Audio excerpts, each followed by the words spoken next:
This is the second part of the 6-video mini-series of Ribble Ride's bikepacking trip to Italy. This year we visit Tuscany, starting in Florence, which is in northern Italy. Tuscany is almost all hills and mountains. An estimated 65% of Tuscany is comprised of hills, while another 25% is mountainous, I certainly noticed. Tuscany covers an area of about 23,000 square kilometres or 9,000 square miles, which is larger than the state of New Jersey. However, its population is only 3.7 million compared to 9.3 million in New Jersey, and so it's sparsely populated. Tuscany is famous globally for many of its wines, including Chianti, which is the area we rode through in part 1. Today's video was brought to us by the grape Sangiovese. Tuscany is one of the most prosperous agricultural regions in Italy, specialising in cereals, especially wheat, olives and olive oil, plus of course wines. We often rode past olive trees lining the roads with vineyards behind them.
Montepulciano grows wonderful grapes for their wines with an intense bouquet of plums, cherries and olives.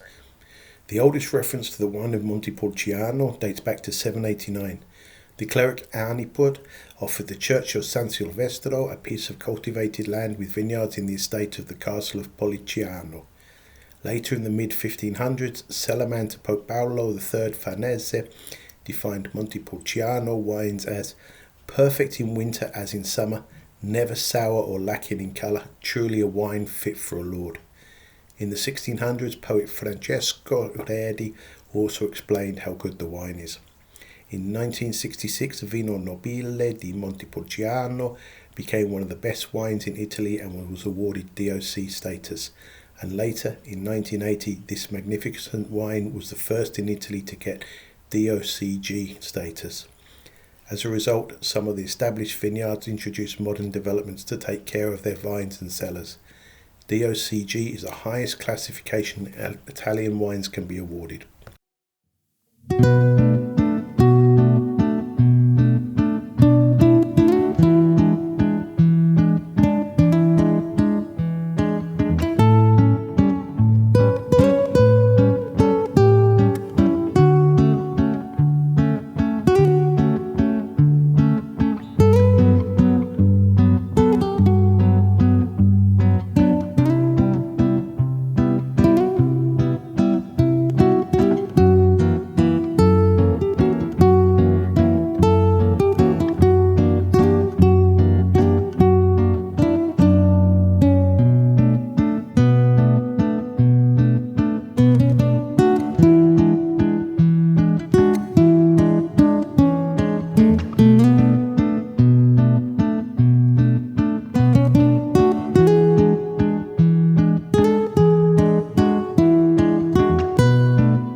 Montepulciano is a medieval and Renaissance hill town with a population of only 14,000.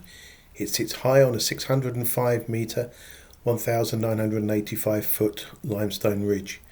The town was founded by the Etruscan king Lars Porsena of Clusium, now Chiusi, which we visit tomorrow.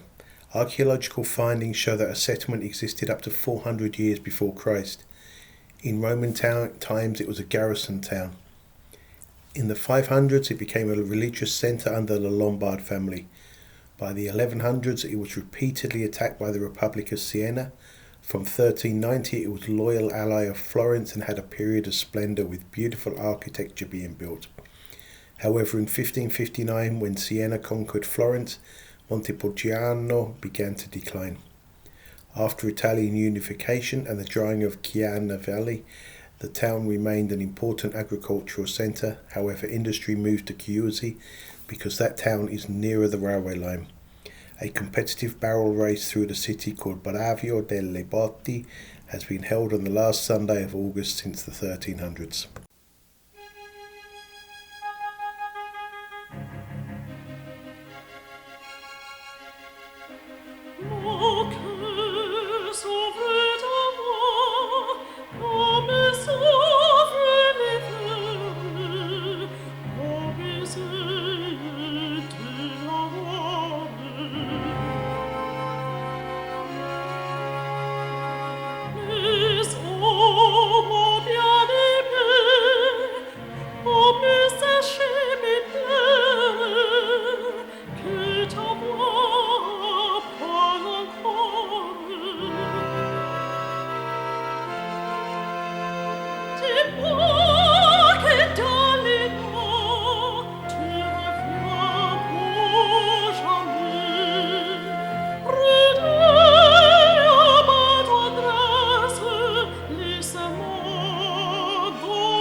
whole town feels like a living museum because of the beautiful architecture, old cars and streets.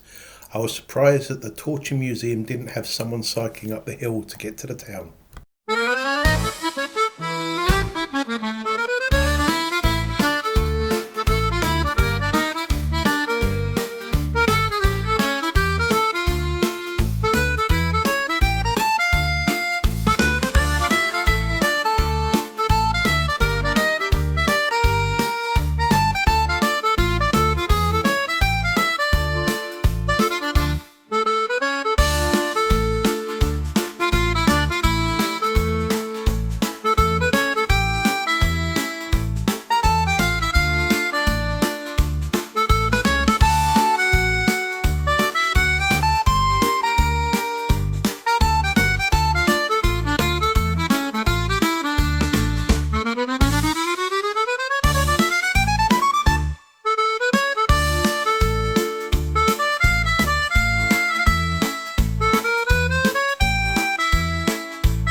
Urban Bikery is a truly Italian bike shop.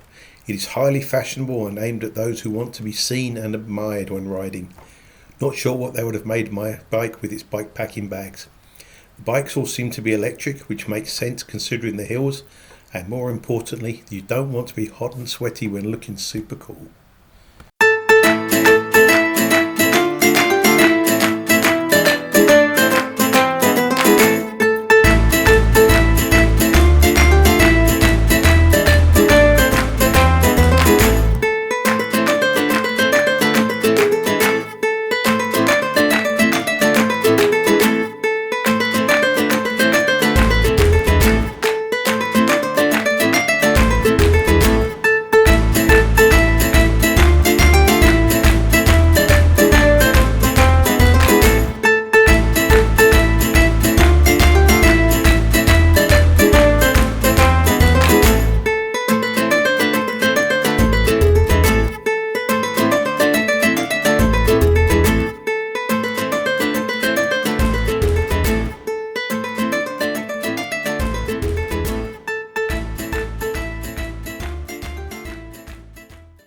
Legend says the Tower of Pulcinella was the idea of a priest from Campania who brought the clock from Naples in the 1600s.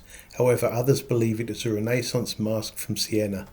The statue at the top of the tower, made of wood covered with metal sheet, strikes a bell on the hour.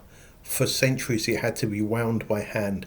The last person to rewind it was Dino Gabbini, who lived in the house below the clock. He had to climb to the top of the tower every night to rewind it.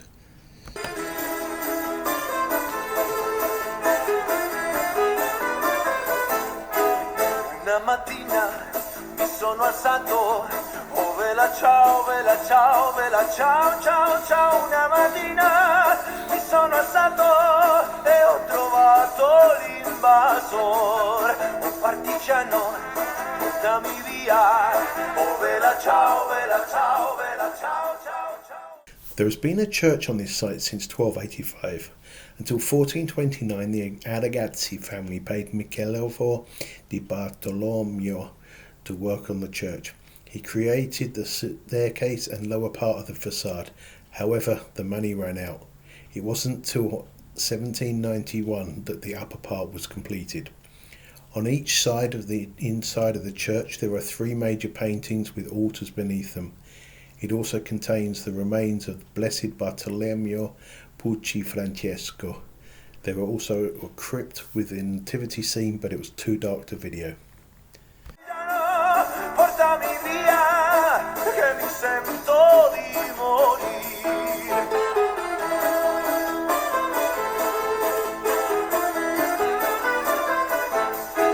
E se io muoio da partigiano, oh vela ciao, vela ciao, vela ciao, ciao, ciao. E se io muoio da partigiano, tu mi devi seppellir e seppellir.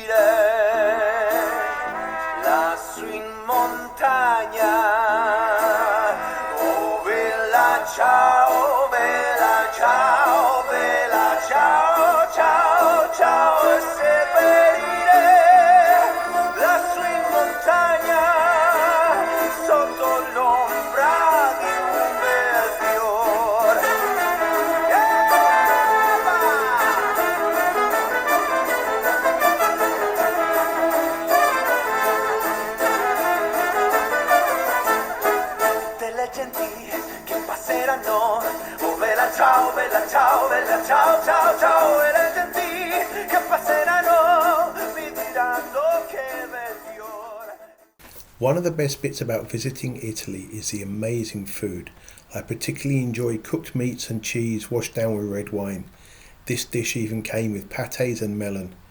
And of course, I was cycling, and so I was burning lots of calories, which means it was critical that I consumed lots of calories and lots of protein. Morto per la libertà.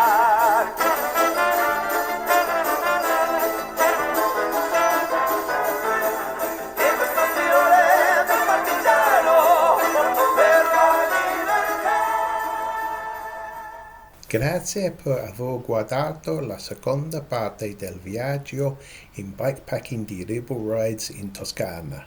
Se il video ti è piaciuto, fai clic sul pulsante mi piace e per assicurarti di non perdere mai più un video, sui pulsanti iscriviti e campanella. Grazie e buona settimana. La prossima settimana andiamo a Siena.